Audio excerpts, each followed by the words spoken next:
Hi, hello. Welcome to an episode of Isaiah's Newsstand. It's your host, Isaiah Edwards. The date is June 4th, 2023. Hopefully, this episode finds you well, in good spirits, and high hopes.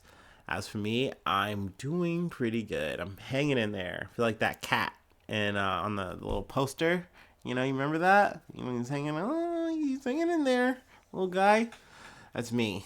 But yeah, no, pretty good. Let's see here. Not too much to report on the food corner. I went ahead and did another pizza day. Just back to back. I couldn't help myself. We got Domino's sausage pineapple this time, and then a three cheese pizza. So that was yummy. It was good. I enjoyed it. Let's see here. Other than that, life wise, getting like weird cricks in my neck. That's always fun. That's great. Just, from sitting around being a gremlin. My feet hurt, but that's from working, living life. So, the usual things, the plus 30 things that you experience, right. But let's see here. Let's go ahead and get into some news, do some coverage. From Politico. China defends buzzing American warship in Taiwan Strait. Let's see here. In his first international public address since becoming defense minister in March, General Li Shangfu told the Shangri-La Dialogue that China doesn't have any problems with innocent passage, but that we must prevent attempts that try to use freedom of navigation or patrols, that innocent passage to exercise hegemony of navigation. So AKA, like, if you're being cool, we're not gonna fuck with you. But if we don't think you're being cool, we are gonna fuck with you. And this is more or less over a situation that's transpired. I'm trying to see if I'm gonna sneeze here. Maybe not. But a U.S. guided missile destroyer and a Canadian frigate were intercepted by a Chinese warship as they transited the strait, which is the Taiwan Strait, between the self-governed island of Taiwan, which China claims as its own territory, and mainland China. The Chinese vessel overtook the American ship and then veered across the bow at a distance of 150 yards in an unsafe manner, according to the U.S. Indo-Pacific Command. Additionally, the U.S. has said a Chinese J-6 fighter jet late last month performed an unnecessarily aggressive maneuver while intercepting a U.S. Air Force reconnaissance aircraft over the South China Sea, flying directly in front of the plane's nose. The rest of the article kind of goes into, the tit for tat that has been going on between China and America. We've talked about this before. China kind of being a big set piece and us saying we're going to do this or do that. Having high ranking diplomats come and visit Taiwan. Then, there's drills by China, surrounding Taiwan. So there's a lot of action. So something like this was just a flare up. It was a little spooky, but I really don't think it was anything that's like moving the needle or changing anything. Like I said, it does it goes into it talks about Lee a little bit more, as well as like his relationship to our person. I forget his whole name. I know Austin, but let's see here, Lloyd Austin. There you go. Like, they really have an icy relationship, but I mean, it's kind of something that's just been a part of Chinese relations, that it's like, look, if you're going to put sanctions on our people, we're not going to talk to you. We're just not. Like, unless it's essentially vital, we're just not going to. So they really haven't had much more than like a handshake between the two of them. So Austin would like to have more talks, but doesn't look like it's going to happen anytime soon. So yeah, I mean, it's a lot of blustering, a lot of rhetoric from both sides. But that's essentially the gist of the matter. So we can go ahead and move along there. Also from Politico, federal judge rules Tennessee drag law unconstitutional. A federal judge ruled that a first in the nation Tennessee law strictly limiting drag shows in public or in places where children could be present is unconstitutional. Let's see. This was U.S. District Judge Thomas Parker, who was surprisingly voted in by Trump. So I was like, oh, okay, wow, that's kind of surprising that he was like, hey, I have enough clear-headed thought here to apply some law, and this just doesn't add up. Um, but let's see. He does go on to say in his 70-page ruling, they have a little excerpt here. The AEA can criminalize, and the AEA is Adult Entertainment Act, which is the bill. The AEA can criminalize or, at minimum, chill the expressive conduct of those who wish to impersonate a gender that is different from the one with which they were born in Shelby County, Parker wrote in his 70-page ruling. Such speech is protected by the First Amendment. So, from what I'm gathering here, is he's more or less trying to say, more or less conservative language, is like, hey, like, you can't just do this without infringing on, their First Amendment rights. But he also goes on to say, the decision also stated that laws infringing on the First Amendment right to freedom of speech must be narrow and well defined, but the AEA is neither. So, I mean, this is only, forestalling it. It's a temporary block, but it's a win. I definitely am happy to hear that this is also, hearing that this is coming from a judge saying, like, look, like, what you guys are doing is too vague. Like I can't even co-sign to this and be okay with this. So, like, you guys got to reword it, something. That being said, these temporary holds are usually just that. They are temporary. You hope that, better legislation or some kind of changing can, either make this less of a blow or, knock it out altogether. But I don't know. I feel like a lot of times that winds up being wishful thinking. A lot of conservative legislators just love putting out these kind of bills, whether they get shot down or not, because it's almost like eventually they'll get one that is coherent enough that they can sell it and, push it through. And then, they're quote unquote making their constituents happy. But yeah, like I said, I'd rather savor the flavor here and say, yes, this is a dub. At least we're getting something on Pride Month. But we'll see how that goes, and I'll definitely keep you posted. From The Insider, Christian radio host Dave Ramsey faces a $150 million lawsuit from listeners who say they were defrauded by a timeshare exit company he promoted. Now, I'm not sure if I've heard of this guy before, and/or I just know about this kind of scheme situation. But, before we get into it, I should kind of try to explain what a timeshare is. So I'll just read like a quick Wikipedia version. A timeshare is a property with a divided form of ownership or use rights. These properties are typically resort condominium units in which multiple parties hold rights to use the property, and each owner of the same accommodation is allotted their period of time. I remember this as like a very nouveau cool thing to do, maybe in like the early aughts, where like if you were like an upper middle class kind of guy, a gal, whatever, and like, or you were just rich, what have you, the idea of like saying, oh, we want to have like a summer home, a place where we can like, kick it in Florida or whatever, we can hang out, but it's not too expensive, right? We don't want to break the bank. We're going to go every year. Why not?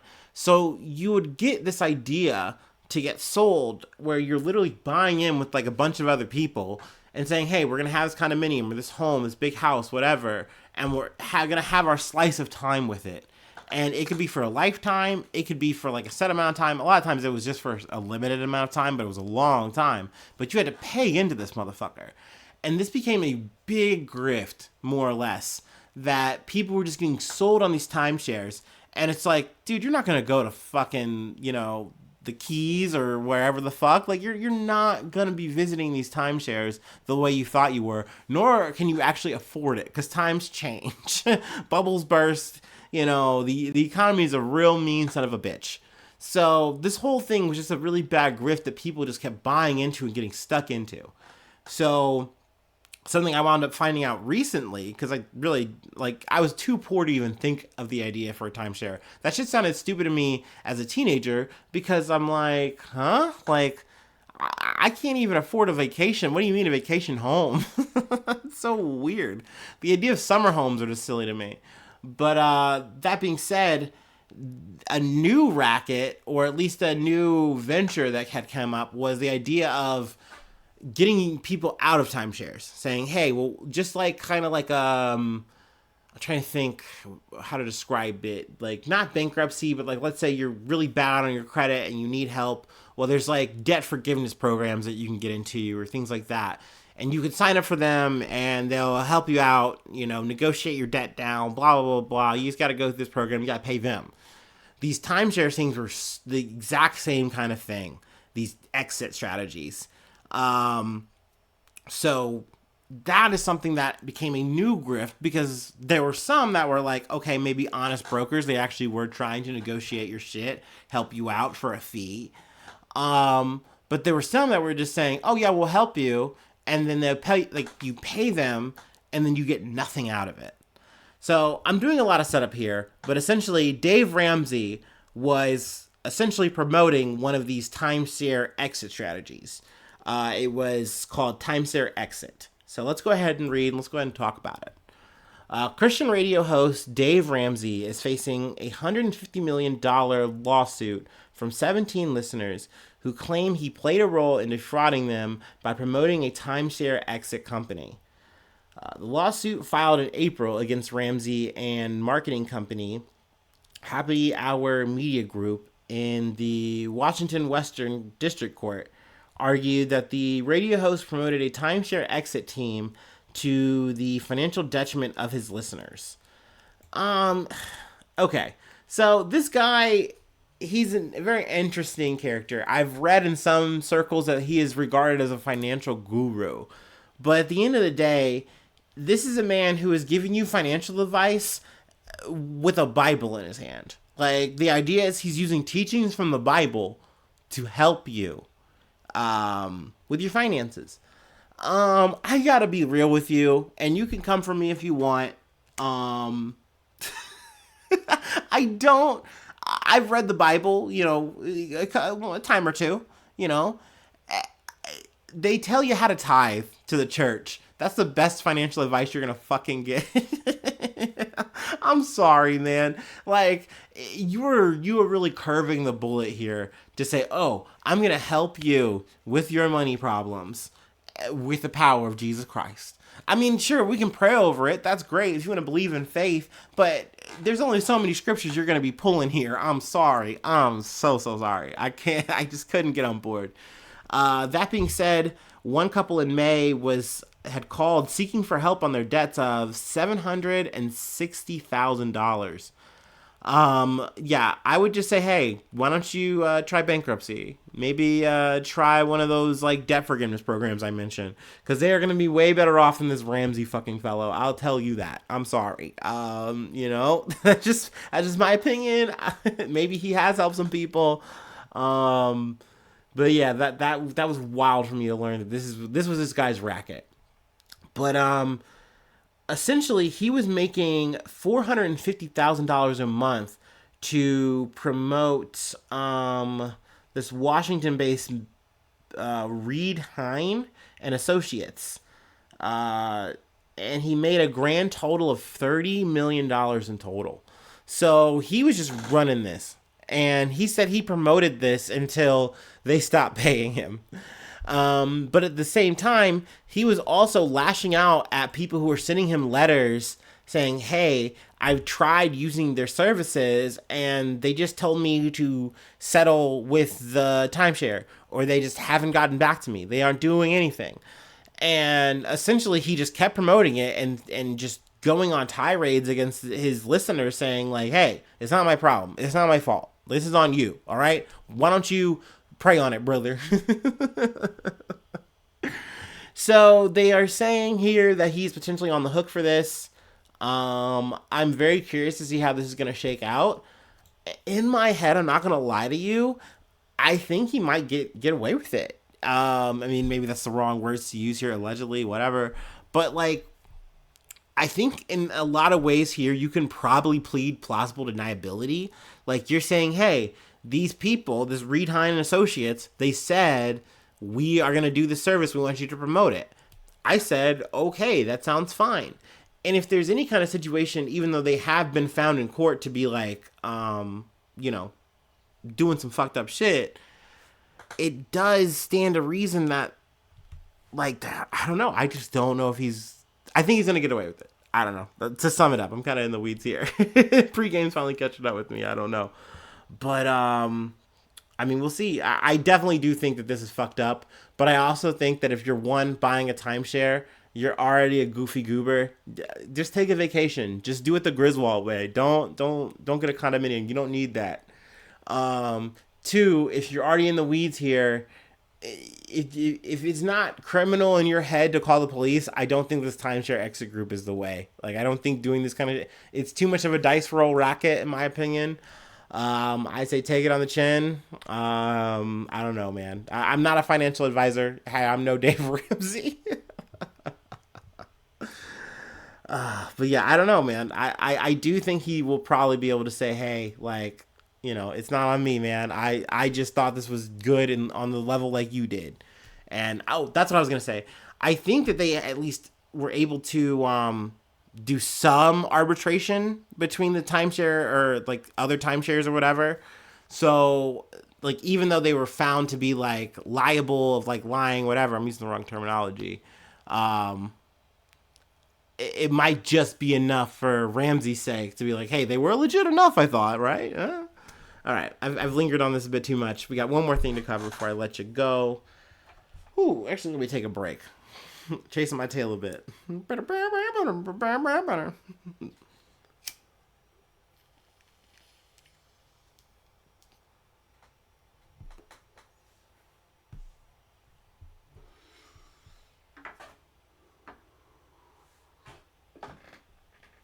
Ooh-wee.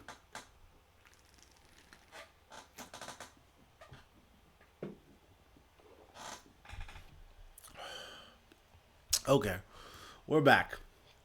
From Reuters. Protester runs onto track as 31 arrested over Epsom Derby disruption. Police arrested 31 people in connection with plans to disrupt Saturday's Epsom Derby, including a man who was detained after running onto the track as major sporting events in Britain continue to be affected by protests. This was kind of organized by Animal Rising. They had like posted a tweet. They're really spreading the word. I'll go ahead and read the tweet. We need as many animal lovers as possible to peacefully descend on Epsom next weekend.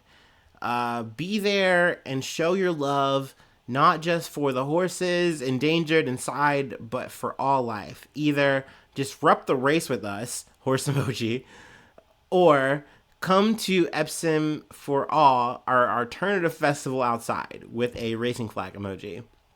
Now the Epsom Derby is just like the Kentucky Derby, and one person did get on the track and they fucking got his ass. I got his picture in the thumbnail. He seems like a super casual guy and they just fucking get him. But that being said, other than that, it seemed like everything kind of went on as usual. But it did have me thinking because we talked about Churchill Downs earlier this week. And I also had heard initially listening to this on the BBC that I think in 2002, like 3 horses had died on the track. So, I might be wrong on that exact fact. But it makes sense that people are upset here. And it kind of goes on to that whole thing I was saying in the the other episode of like, maybe the track has something to do with it. They do say that the Epsom track is a little bit better on the horses just because of the way it's made. But that being said, like, you're running these horses into the dirt. Like, you are doing the most to these horses. These horses are just supposed to be just chilling. You know what I mean? Like, this was, I think, like, as human beings, and because we use animals the way we do, and I know, at the end of the day, I'm a fucking meat eater. I have no real standing here when I come for, I'm no ally of the animals. I get that. But I can understand the hurt and the dismay of saying, hey, we're doing the worst things to these horses. We're running them into the dirt, and we're just saying we're doing a good job every year. Attaboy. Let's just come and see it. Let's just have a good time about it. So I get the idea of having unrest. That being said, I think it's wild to actually say, hey, run on the track. These are horses. Like, these are horses. Like, someone could really have gotten hurt.